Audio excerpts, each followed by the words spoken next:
கிறிஸ்துவுக்குள்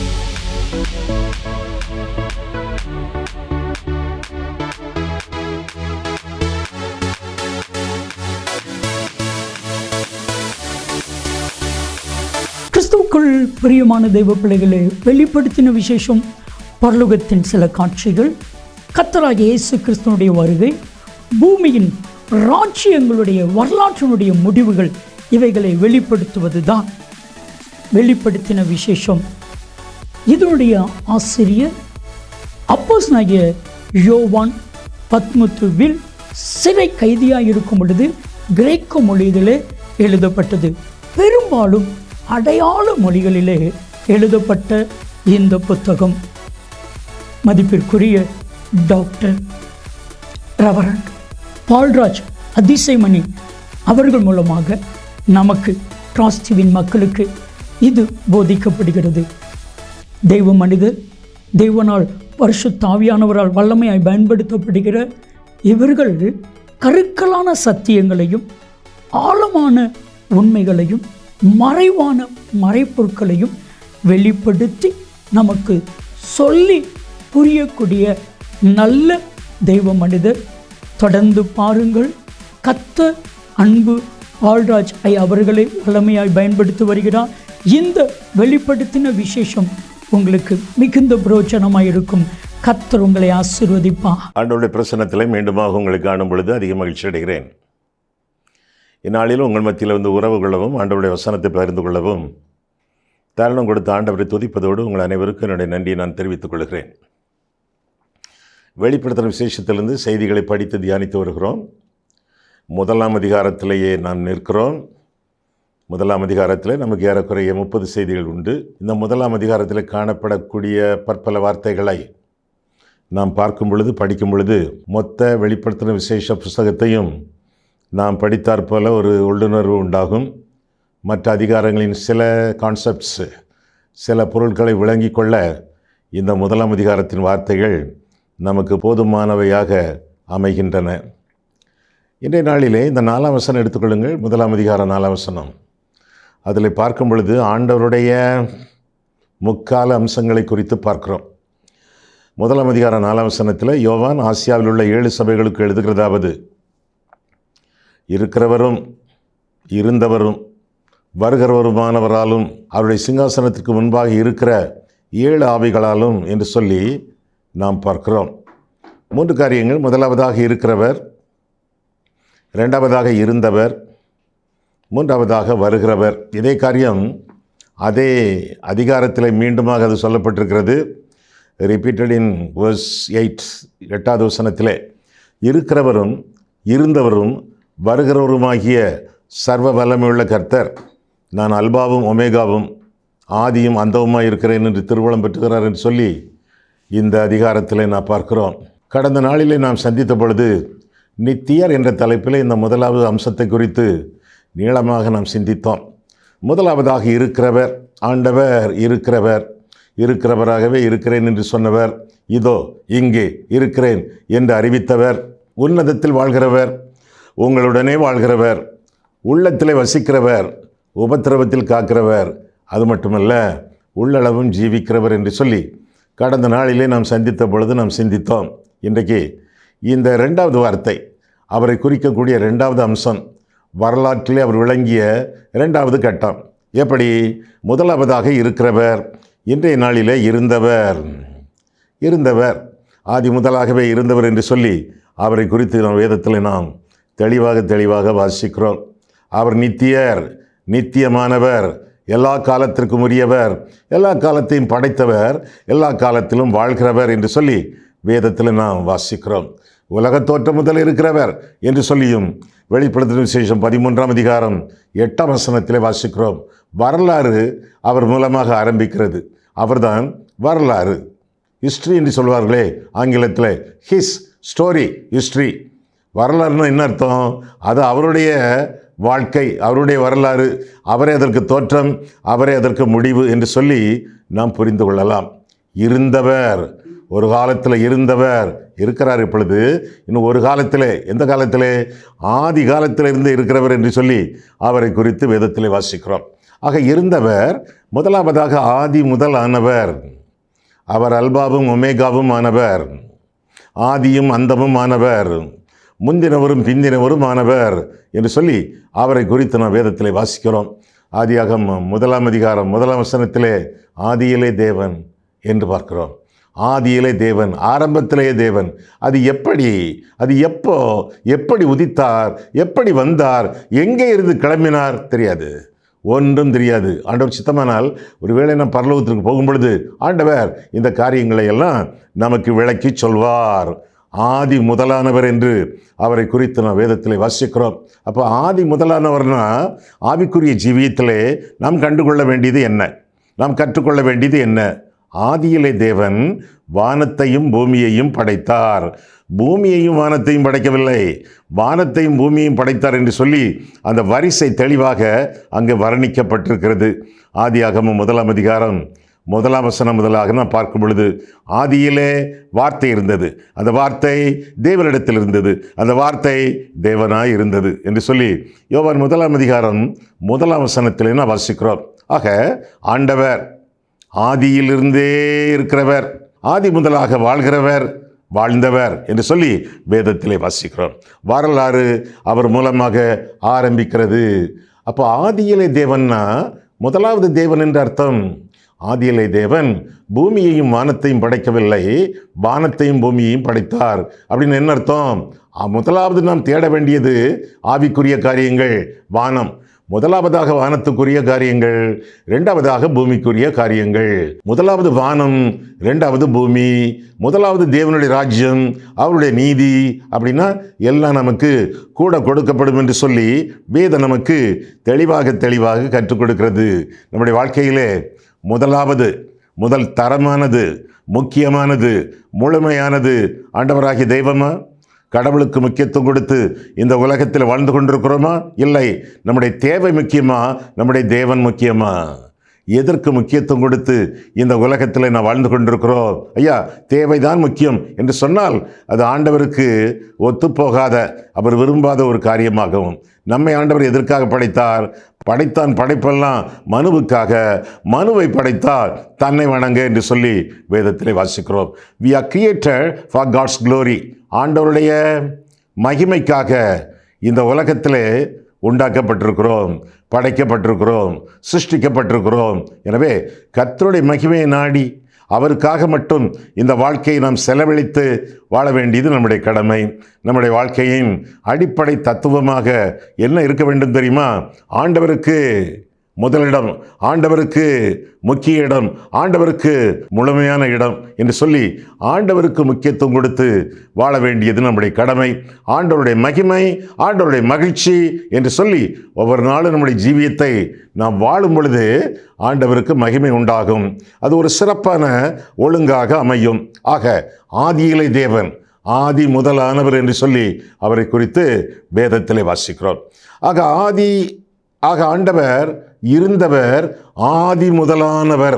அக்காலத்திலிருந்தே, ஆண்டவருடைய காலத்திலிருந்தே அவர் இருக்கக்கூடியவர். விளங்கிக் கொள்வது கஷ்டம், விசுவாசிக்க வேண்டும். காரணம், விளக்கங்களின் அடிப்படையிலே நாம் வாழக்கூடாது, விசுவாசத்தின் அடிப்படையிலே நாம் வாழ வேண்டும். எல்லா கேள்விகளுக்கும் விடை கிடையாது. வெளிப்படுத்தப்பட்டவைகள் மனுஷருக்குரியவைகள், வெளிப்படுத்தப்படாதவைகள் தேவனுக்குரியவை. விளக்கங்களின் அடிப்படையிலே நமக்கு வாழ்க்கை இல்லை, விசுவாசத்தின் அடிப்படையிலே நமக்கு வாழ்க்கை. எனவே கர்த்தருடைய வேதம் குறைவற்றதும் ஆத்துமாவை உயிர்ப்பிக்கிறதுமாக இருக்கிறதே. அந்த வேதம் சொல்லக்கூடிய வார்த்தைகளை விசுவாசித்து ஏற்றுக்கொண்டு கீழ்ப்படிந்து கனி கொடுத்து கற்புடன் வாழ வேண்டியது நம்முடைய கடமை. முதலாவதாக ஆதி முதலானவர் இருந்தவர். இரண்டாவதாக அனைத்தையும் படைத்தவர். சகலமும் அவர் மூலமாகவும் அவரை கொண்டும் அவருக்கென்றும் படைக்கப்பட்டவை என்று சொல்லி வேதம் நமக்கு கற்றுக் கொடுக்கிறது. எல்லாவற்றையும் படைத்தவர் அவர். மனுஷனால் ஒன்றுமே செய்ய முடியாது, மனிதனால் ஒன்றுமே செய்ய முடியாது. எல்லாவற்றையும் படைத்தவர், இன்னும் படைக்கிறவர். ஆண்டவராகிய தெய்வம் என்று சொல்லி வேதம் நமக்கு கற்றுக் கொடுக்கிறது. ஒருவேளை வாழ்வதற்கு மார்க்கம் இல்லையோ, மார்க்கத்தை உண்டு பண்ணுவார் மகிமையின் தெய்வம். மார்க்கமில்லை என்று சொல்லி திரு திரு என்று விழித்துக் கொண்டிருந்தாலும், கவலைப்பட்டு கொண்டிருந்தாலும், கையை பிசைத்து கொண்டிருந்தாலும், கண்ணீர் கொட்டி கொண்டிருந்தாலும், மார்க்கம் இல்லாத இடத்திலும், மார்க்கம் இல்லாதது போல காணப்படக்கூடிய இடத்திலும் மார்க்கத்தை படைப்பார் மகிமையின் தெய்வம். கடல் பிளந்தது, ஜனங்கள் கடந்து சென்றார்கள். எதிர்பார்த்தார்களா? இப்படி கடல் பிளக்க வேண்டும் என்று ஜெபித்தார்களா? இல்லை. மார்க்கமில்லாத சூழ்நிலையிலும் மார்க்கத்தை உண்டு பண்ணினார் மகிமையின் தெய்வம். அவர் படைக்கக்கூடியவர். ஒன்றும் இல்லாமையிலிருந்து எல்லாவற்றையும் படைக்கக்கூடியவர் தெய்வம் என்பதை நாம் அறிந்து கொள்ள வேண்டும். அறிவு இல்லையா? நம்பிக்கை இல்லையா? விசுவாசம் இல்லையா? தேவைகள் மிகுதி. அப்படியா? அப்படி என்றால் ஒன்றும் இல்லாமையிலிருந்து, ஐயா என்கிட்ட ஒன்றுமே இல்லையா என்ற சூழ்நிலை இருக்கும் பொழுது கூட படைக்கக்கூடிய தெய்வம் ஆண்டவராகிய தெய்வம் என்று சொல்லி அவரை குறித்து வேதத்திலே வாசிக்கிறோம். அனைத்தையும் படைக்கக்கூடிய ஆண்டவர். ஒரு கேள்வி கேட்கணும், நீங்கள் பதில் சொல்லுங்க. ஐயா நாங்கள் பதில் சொல்ல உங்களுக்கு கேட்குமா? கேட்கும். அனைத்தையும் படைத்தவர் ஆண்டவர். எல்லாவற்றையும் படைத்தவர் கர்த்தர். படைக்கும் தெய்வம். ஒன்றுமில்லாமையிலிருந்து எல்லாவற்றையும் உருவாக்கினவர். சரி, கேள்வி என்ன? ஒன்றுமில்லாமையிலிருந்து கர்த்தர் எல்லாவற்றையும் உருவாக்கினாரே அப்படின்னா, உருவாக்கப்பட்ட தவறான காரியங்களை ஒன்றுமில்லாமல் போக வைக்க அவரால் முடியுமா? முடியாதா? நம்முடைய உடலிலே, நம்முடைய உள்ளத்திலே, நம்முடைய உறவுகளிலே, உற்றார் உறவினர்கள் மத்தியிலே, வியாபார ஸ்தலங்களிலே, வேலை செய்யும் இடங்களிலே, படிக்கக்கூடிய இடத்திலே, பழகக்கூடிய இடங்களிலே ஏதாவது தவறாக ஒன்று உருவாக்கி விடுகிறது என்றால் அதையெல்லாம் ஒன்றுமில்லாமல் போக வைக்க, தவிடுபடியாக்கக்கூடிய அளவிலே ஆண்டவருக்கு வல்லமை உண்டா? கிடையாதா? உண்டு. ஏதாவது போராட்டம் இருக்கிறதா வாழ்க்கையிலே? ஒன்றுமில்லாமல் போகும். பூமியிலே போராட மனுஷனுக்கு காலம் உண்டோ? குறிக்கப்பட்ட காலம் உண்டு என்று வேதத்திலே வாசிக்கிறோம். யோபு 7ஆம் அதிகாரத்திலே 9ஆம் வசனத்திலே குறிக்கப்பட்ட காலம் கொஞ்ச காலம்தான். அது எதுக்கியா? அந்த கொஞ்ச கால போராட்டத்தை கர்த்தர் அனுமதித்தார். பல காரணங்கள் இருக்கலாம். நம்முடைய விசுவாசத்தை பரீட்சித்து பார்க்கத்தக்கதாக, பொறுமையை நமக்கு உண்டாக்கத்தக்கதாக, குறுக்கு வழிகளிலே காரியத்தை சாதிக்க நாம் முனைகிறோமோ என்று பார்க்கத்தக்கதாக பல காரணிகள் இருக்கலாம். ஆனால் உருவாக்கப்பட்ட தவறான காரியங்களை ஒன்றுமில்லாமல் போக வைக்க கர்த்தரால் கூடும், முடியும் என்று அறிந்து கொள்ள கடவோம். ஒருவேளை இந்த நாளிலும் உங்களுடைய வாழ்க்கையிலே ஏதாவது போராட்டங்களின் மத்தியிலே சிக்கி கொண்டிருக்கிறீர்களா? 4 பக்கமும் நகர முடியாத ஒரு சூழ்நிலையிலே நீங்கள் வாழ்ந்து கொண்டிருக்கிறீர்களா? ஆண்டவர் இருக்கிறார், ஆவன செய்வார். நம்புங்கள், சகலத்தையும் செய்ய அவர் வல்லவராய் இருக்கிறார் என்று சொல்லி வேதம் கற்றுக் கொடுக்கிறது. நம்முடைய விருப்பத்துக்கு மிஞ்சி, நம்முடைய விண்ணப்பத்திற்கு மிஞ்சி, நம்முடைய விசுவாசத்திற்கு மிஞ்சி ஆண்டவர் நம்முடைய தேவைகளை சந்திக்க ஆயத்தத்தோடு இருக்கிறார் என்பதை அறிய கடவீர்கள். இருந்தவர் எப்படி? முதலாவதாக அவர் ஆதி முதல் ஆனவர். இரண்டாவதாக அனைத்தையும் படைத்தவர். மூன்றாவதாக அவர் ஆரிருள் நீக்குகிறவர் என்று சொல்லியும் வேதத்திலே வாசிக்கிறோம். என்ன சொன்னீங்கய்யா? ஆரிருள், கனத்த இருள், இருளை நீக்கக்கூடிய தெய்வம், ஆரிருள் நீக்கக்கூடிய தெய்வம் ஆண்டவர் என்று சொல்லி வேதம் நமக்கு அறிவிக்கிறது. அவருடைய படைப்பின் முதற் படைப்பே இருளை நீக்குவது தானே. எப்படி? ஆதியாகமம் 1ஆம் அதிகாரம் பாருங்கள். ஆதியிலே தேவன் வானத்தையும் பூமியையும் படைத்தார். பூமியானது ஒழுங்கின்மையும் வெறுமையுமாய் இருந்தது. ஆழத்தின் மேல் இருள் இருந்தது. தேவ ஆவியானவர் ஜலத்தின் மேல் அசைவாடிக் கொண்டிருந்தார். தேவன் வெளிச்சம் உண்டாக கடவுது என்றார். வெளிச்சம் உண்டாயிற்று. முதல் படைப்பே அதுதானே. பூமி எங்கும் ஆரிருள், அதை ஆண்டவர் நீக்கினார் என்று சொல்லி முதல் படைப்பின் காரியத்திலேயே நாம் கண்டுகொள்கிறோம். நம்முடைய வாழ்க்கையை துன்பம் சூழ்ந்து கொண்டிருக்கும் பொழுது, காரிருள் சூழ்ந்து கொண்டிருக்கும் பொழுது கலக்கம் தேவையில்லை.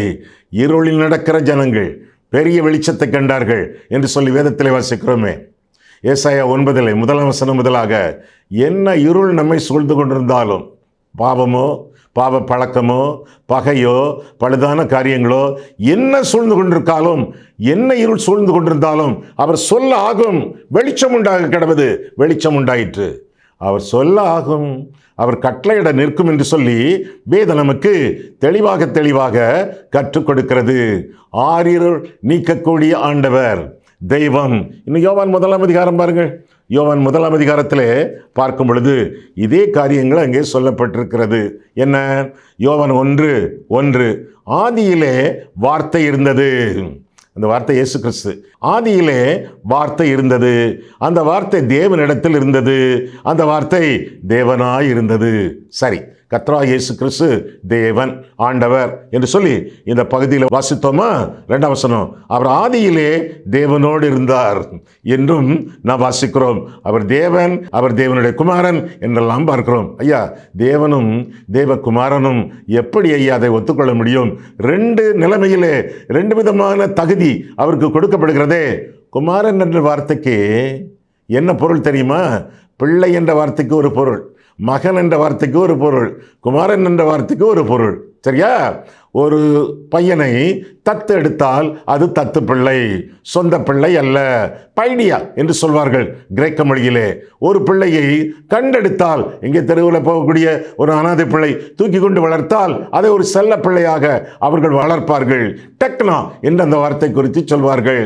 இன்னொன்று, தகப்பனும் புத்திரனும் ஒரே எசன்ஸ், ஒரே கருப்பொருளாக இருந்து அவரும் இவரும் ஒன்று என்று காட்டக்கூடிய அளவிலே பிள்ளை என்றால் அது குமாரன் என்று அழைக்கப்படுகிறது. கிரேக்க மொழியிலே ஹுயாஸ் என்று அர்த்தம். தேவனை வெளிப்படுத்தக்கூடியவர், பிதாவை வெளிப்படுத்தக்கூடியவர் என்று அர்த்தம். Revealer or representative. இயேசு கிறிஸ்து தேவனுடைய குமாரன். பொருள் என்ன? தேவனை வெளிப்படுத்துகிறவர், தேவனுடைய பிரதிநிதி. தேவனை ஒருவரும் ஒரு காலும் கண்டதில்லை. உன்னத ஒளிகளிலே வாசம் பண்ணக்கூடிய ஆண்டவர். எப்படி காணலாம்? தேவனை அவர் குமாரன் மூலமாக காணலாம். காரணம், தேவனை வெளிப்படுத்துகிறவர் குமாரன். எப்படி? 18ஆம் வசனம் பாருங்கள். யோவான் 1:18. யெகோவா சாட்சிகள் பயன்படுத்தக்கூடிய, அடிக்கடி பயன்படுத்தக்கூடிய ஒரு வசனம். யோவான் 1:18. தேவனை ஒருவனும் ஒரு காலும் கண்டதில்லை. என்ன சொல்றாங்க? பிதா மட்டும்தான் தேவன், குமாரன் தேவன் இல்லை அப்படின்னு சொல்றாங்க.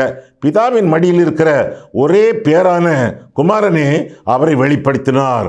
கடவுளை ஒருவரும் காண முடியாது, கடவுளை இயேசு மூலமாக காண முடியும் என்பதுதான் அந்த வசனத்தின் விளக்கமாக இருக்கிறது.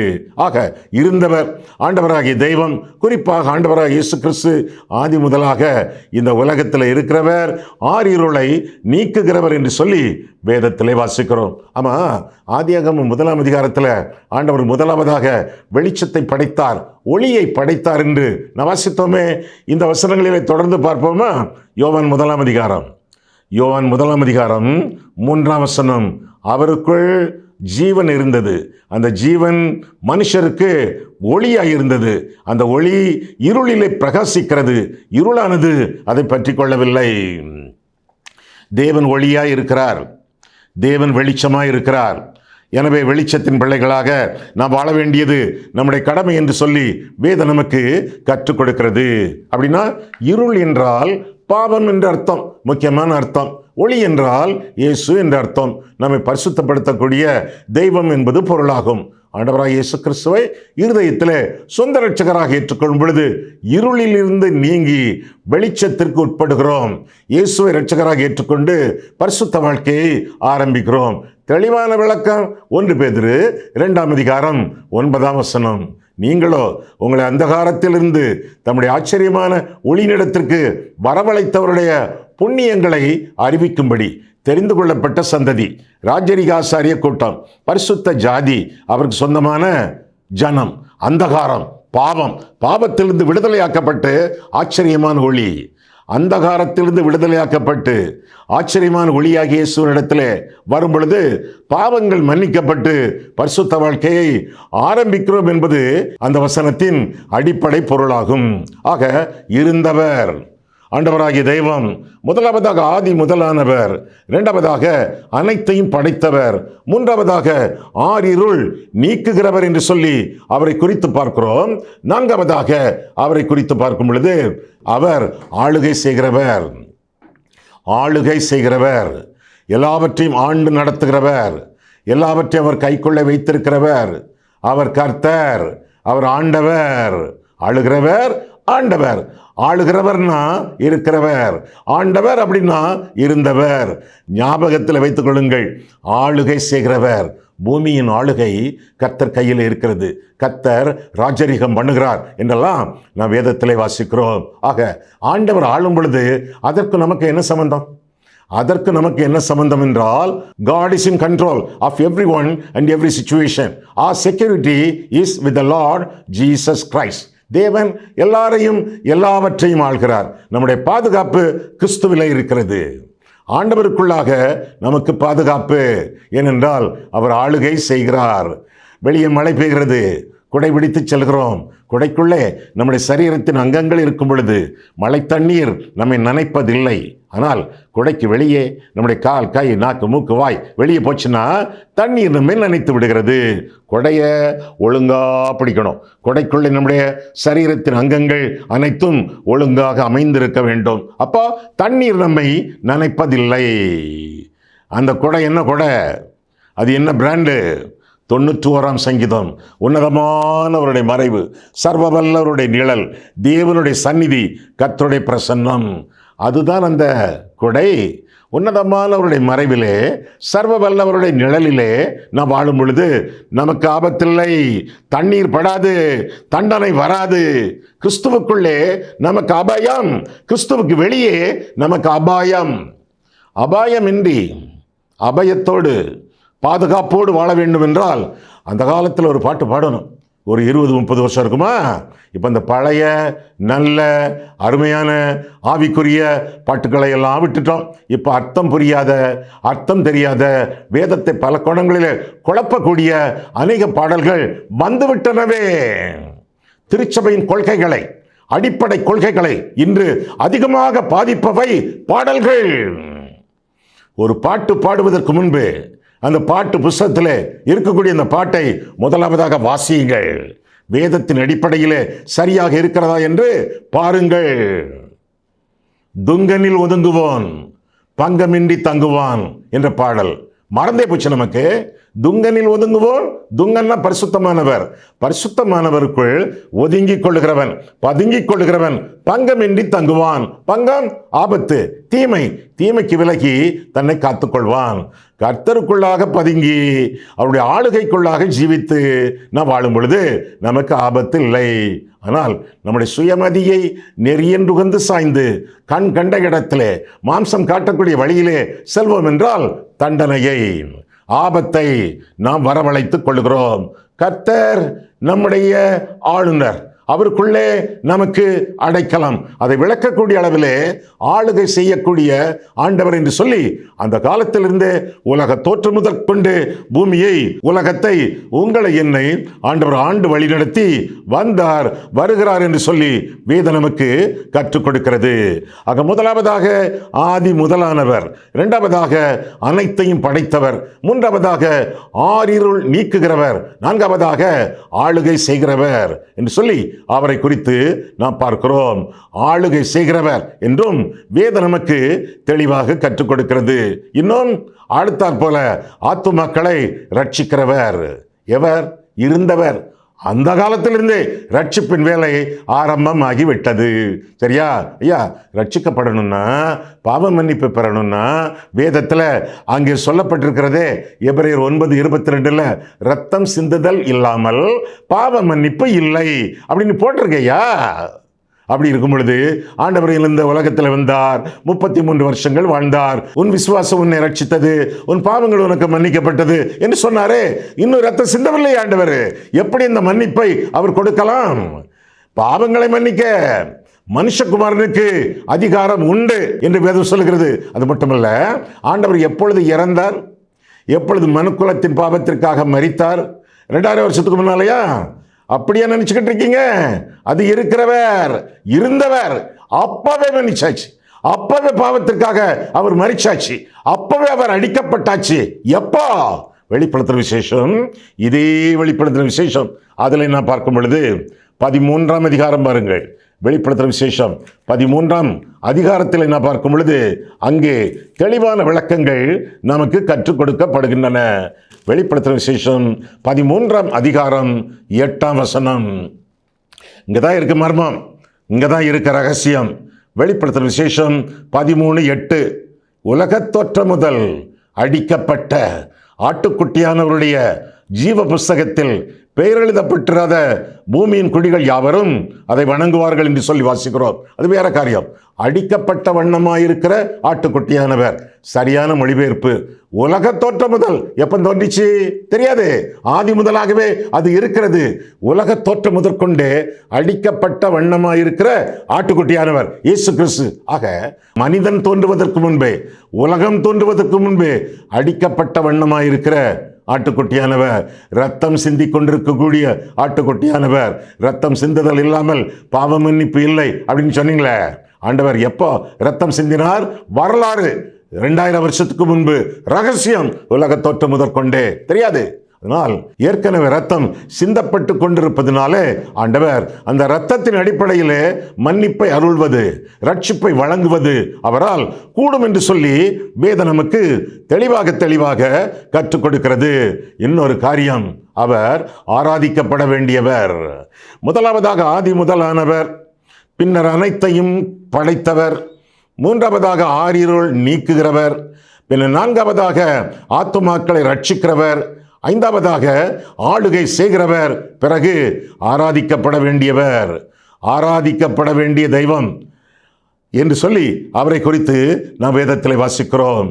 ஆராதிக்கப்பட வேண்டியவர் ஆபிரகாமின் குமாரன் என்று ஆண்டவர் அழைக்கப்படுகிறாரே.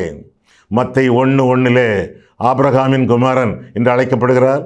ஆபிரகாமின் குமாரன் என்று ஆண்டவர் அழைக்கப்படுவதற்கு ஆண்டவர் வெட்கப்படவில்லையே. இதில் வெட்கப்படுறதுக்கு என்னையா இருக்கு? ஆபிரகாமுக்கு 3 மனைவிகளாச்ச. சாராள், பிறகு ஆகார், திரும்ப கேத்தூராள், அதற்கு பிறகு மறுமனையாட்டிகளெல்லாம் உண்டு என்று சொல்லி ஆதியாகமம் 25ஆம் அதிகாரம் 6 முதல் வாசிக்கிறோமே. இப்பேற்பட்ட மனுஷனுடைய பிள்ளை ஆபிரகாமின் குமாரன் இயேசு கிறிஸ்து என்று அழைக்கப்படுவதற்கு ஆண்டவர் வெட்கப்படவில்லை. என்ன அர்த்தம்? கிருபையுள்ள ஆண்டவர், கிருபையுள்ள ஆண்டவர், தாழ்மையுள்ள ஆண்டவர், தாவீதின் குமாரன் என்று சொல்லப்பட்டிருக்கிறதே. தாவீதுக்கு 9 மனைவிகள், 700 மறுமனையாட்டிகள். தாவீதின் குமாரன் என்று அழைக்கப்படுவதற்கும் ஆண்டவர் வெட்கப்படவில்லையே. தாழ்மையுள்ள ஆண்டவர், அடக்கமுள்ள ஆண்டவர், தாங்கி அவர்களை மன்னிக்கக்கூடிய ஆண்டவர், ஆராதிக்கப்பட வேண்டியவர். இவ்வண்ணமாக ஆண்டவர் தம்மை தாமே தாழ்த்தி இந்த உலகத்திற்கு வந்திருக்கிறாரே. அவர் தேவனுடைய ரூபமாயிருந்தும் தேவனுக்கு சமமாயிருப்பதை கொள்ளையாடின பொருளாய் எண்ணாமல் தம்மைத்தாம் வெறுமையாக்கி அடிமையின் ரூபம் எடுத்து மனுஷர் சாயலானார் என்று சொல்லி வேதத்திலே நாம் வாசிக்கிறோம். ஆக கிருபையின் தெய்வம், ஆராதிக்கப்பட வேண்டிய ஆண்டவர் என்று சொல்லி வேதத்திலே வாசிக்கிறோம். அவர் ஆபிரகாமின் குமாரன் என்று மட்டுமல்ல, தேவன், ஆபிரகாமின் தேவன் என்றும் அழைக்கப்படுகிறார். வேதத்திலே ஆபிரகாமின் தேவன் என்று அழைக்கப்படுகிறார். யோவான் 8ஆம் அதிகாரத்திலே ஒரு காரியம், அந்த யூதர்கள் எல்லாம் கேட்கிறார்கள் ஆண்டவரிடத்திலே, ஆமா நீ எங்கள் தகப்பனாகிய ஆபிரகாமை விட பெரியவரோ என்று கேட்கிறாங்க. ஆண்டவர் என்ன சொன்னார்? யோவான் 8 பிறகு பாருங்களேன், உங்கள் தகப்பனாகிய ஆபிரகாம் உண்டாயிருப்பதற்கு முன்பே நான் இருக்கிறேன், நான் இருக்கிறேன். ஏனென்றால் அவர் இருக்கிறவர் மட்டுமல்ல, இருந்தவர். பின்னர் சொல்லுகிறார் ஆண்டவர், உங்கள் தகப்பனாகிய ஆபிரகாம் என்னுடைய நாளை, எந்த நாள்? கிறிஸ்துமஸ், என்னுடைய நாளை காண ஆவலாக இருந்தான், அவன் கண்டான், களி கூர்ந்தான் என்று ஆண்டவர் சொல்லிவிட்டாரே.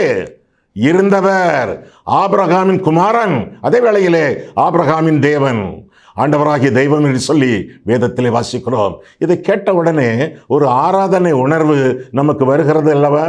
கிருபையுள்ள ஆண்டவர், மகிமையுள்ள தெய்வம் என்று சொல்லி அவரை குறித்து வேதத்திலே வாசிக்கிறோம். ஆக ஆராதிக்கப்பட வேண்டிய ஆண்டவராகவும் இருந்தவராகிய தெய்வம் நம் மத்தியிலே இன்றைக்கும் வாசம் பண்ணுகிறார். நாம் பணிந்து குனிந்து முழங்கால் படியிட்டு அவரை ஆராதிக்க வேண்டியது நம்முடைய கடமையாகும். கண்களை மூடுவோம், கர்த்தரை பார்ப்போம். அன்புள்ள ஆண்டவரே, உம்முடைய வசனங்களை ஆராயவும், எங்கள் வாழ்க்கையை ஆராயவும் உம்முடைய சந்நிதியிலே எங்களை வரவழைத்தீர். அதற்காக நன்றி செலுத்துகிறோம் சுவாமி. கர்த்தாவே, உம்முடைய வசனங்களை ஆராய எங்களுக்கு கிருபை கொடுத்தீர். அதற்காக ஸ்தோத்திரம். நீர் இருக்கிறவர் என்று நாங்கள் சிந்தித்தோம், நீர் இருந்தவர் என்றும் நாங்கள் தியானித்தோம். ஆண்டவரே, எங்களுக்காக இந்த உலகத்தில் வந்த அநாதி தெய்வமே, உமக்கு ஸ்தோத்திரம் செலுத்துகிறோம். நீர் ஆதி முதலானவராச்சே, நீர் அனைத்தையும் உண்டாக்கினவராச்சே. எனவே உம்முடைய சமூகத்தில் நாங்கள் அடிபணிந்து உம்மை ஆராதிக்கிறோம். எங்களுடைய ஆராதனையே இந்த வேளையிலே நீர் ஏற்றுக்கொள்ளும். உம்முடைய சித்தத்தின் நடுவிலே நாங்கள் ஜீவிக்கத்தக்கதாக ஒவ்வொரு நாளும் எங்களை நீர் பக்குவப்படுத்தும், பலப்படுத்தும், பயன்படுத்தும். இயேசு கிறிஸ்துவின் நாமத்தில் ஜெபிக்கிறோம் பிதாவே. ஆமென்.